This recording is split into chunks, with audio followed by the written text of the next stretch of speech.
Well, hi guys. Today we're talking about how do you want to be when you're older?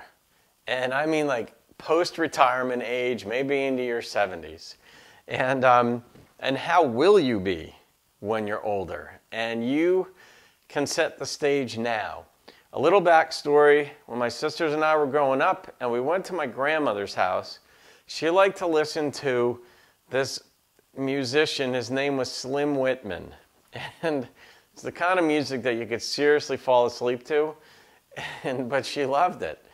And my sisters and I made the connection that when you get old, you like to listen to slow, boring music. What I didn't know was that that was the wrong connection to make. The correct connection to make is that the music you listen to when you're growing up tends to be the same stuff you like to listen to when you're older. You might want a little bit softer music, but the music you listen to in your childhood is still fairly welcome to your ears when you're older. So with that in mind, I realized in a sense that like how I am now, and I paid attention to this in other folks, not just in music, but in personality traits, in habits, in ways that they live their lives, ways that we live our lives as we're growing up through our 20s, 30s, 40s, 50s, and onward, shapes how we're going to be when we're older. So if you don't want to make a lot of changes, because as you get older, your habits can get fairly entrenched and harder to break. You might have less energy, you might have less interest even in changing how you are as a person. But when you get older, let's say you don't want to be a complainer, or you don't want to be cranky. Well, start working on that now. Because one thing that I've noticed is that people who complain when they're older were people who complained when they were younger. It isn't like they magically changed one day and said, oh, I'm going to stop complaining.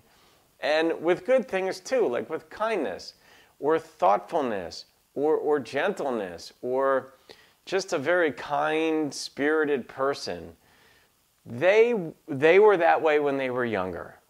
And they made a point of staying that way on up, even when they got older and their bones and muscles started to hurt and the natural progression of life takes place. But, let's look at science here. Let's look at Newton.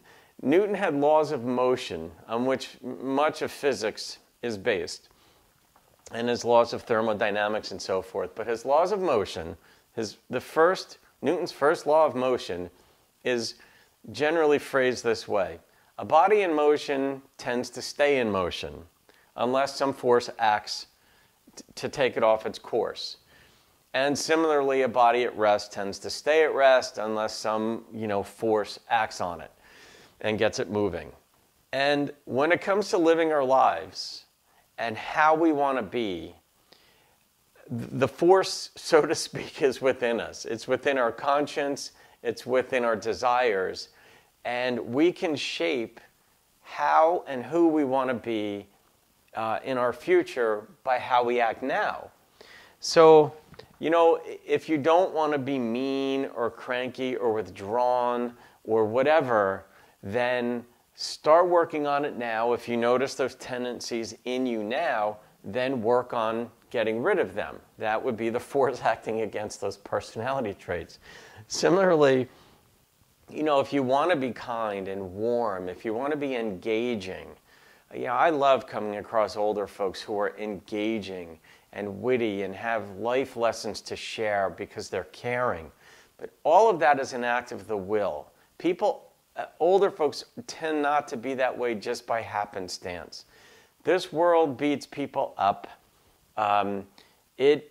There's betrayal by people that are close to you. There's mean-spiritedness by people you don't even know, and everything in between and beyond. And someone who is kind, who's older, is that way because they decided to be that way. But it wasn't like one day they decided on their 83rd birthday that they were going to be kind. They made a point of staying kind through their life, despite the hurt, despite the pain and all that. So that's just a little bit that you can shape who you are and how you are when you're older, And oh, if you would, subscribe to my channel. And if you would, even give this video a like if you liked it. This way I know. And maybe I'll see you on my website. And in the meantime, though, guys, just work on how you want to be. Get a vision for how you want to be and start working on it now. And I hope it includes some version of kindness and thoughtfulness and generosity toward your fellow mankind. All right, guys, have a great day.